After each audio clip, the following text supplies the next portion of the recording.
Reporting you can trust. You're watching KRQE News 13 on Fox, New Mexico at 6. New video into our newsroom shows the moments an ART bus crashes into a car. The crash happening yesterday afternoon on Central at Monroe. The city said the driver reported being confused, thinking he was getting over into the turn lane. But just before impact, the car appears to be heading for a left turn or over the double yellow line. No one was hurt, but the bus was badly damaged and had to be towed. This was the third ART crash since Saturday's launch. A woman is speaking out after saying she was surprised to find a dying cat she brought to animal welfare to be euthanized back in her neighborhood. I realized she probably really wasn't going to make it, so I figured humane euthanasia was the thing to do. The woman who lives along Stanford in Nob Hill says 3 days after taking the cat to animal welfare, she took this video of the cat back in her yard. According to records provided through a source within animal welfare, on November 29th, the cat was opened up for sterilization, but was found it was already spayed. It shows the cat was back on the streets the next day. The woman says she trapped the cat and took it to a vet. On December 2nd, their reports showed they euthanized the cat. Animal welfare says they would never put a sick cat back on the streets, and if that happened in this case, it was a mistake. Next Thursday, the public can weigh in on makeovers to busy streets leading to downtown at the Environmental Planning Commission's hearing. As for what they're hoping to accomplish, the city recognizes that we've certainly got diverse neighborhoods in our city, and those unique aspects of those neighborhoods we want to protect.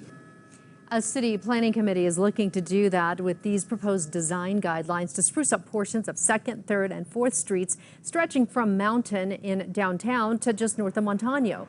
That includes specific rules for building facades, limiting building height to 55 feet, and adding wide sidewalks. Also, guidelines for landscaping and vegetation.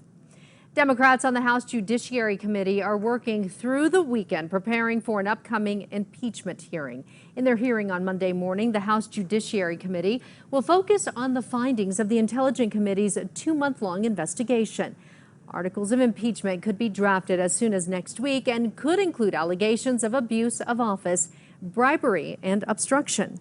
Abuse of power that they laid out are likely what the Judiciary Committee will use to draw up articles of impeachment.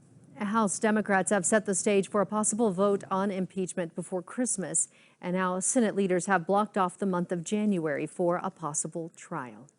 Right now, cities are getting their wish lists ready ahead of next year's legislative session that includes the city of Rio Rancho. The city's wish list includes $6 million for a new digital radio system for public safety communication to replace their outdated system. They're also asking for $15 million for the reconstruction and widening of Unser between Paseo del Volcan and Cherry Road, and nearly $1 million for an addition to the sports complex. Meanwhile, Santa Fe is asking for $10 million for the expansion of the airport. They say this move will allow for additional airlines and flights. They're also asking for $1.5 million to upgrade irrigation systems and $500,000 to replace current city vehicles with electric ones. A new jobs report from the U.S. Labor Department is boasting the lowest unemployment rate in half a century. The nation's unemployment rate fell to 3.5%, a 50-year low. The Labor Department says the economy grew by 266,000 jobs. Manufacturing jobs grew by 54,000. Employment in motor vehicles accounted for more than 75% of that number. It most certainly could be a blip, and we've seen it on the downside too, right? 2 months ago we saw a jobs report that surely missed by a lot. So this is all part of what we have, and some of it is seasonal. This all comes during a trade war with China, and the Trump administration is set to impose 15% tariffs on an additional $160 billion of Chinese imports December 15th.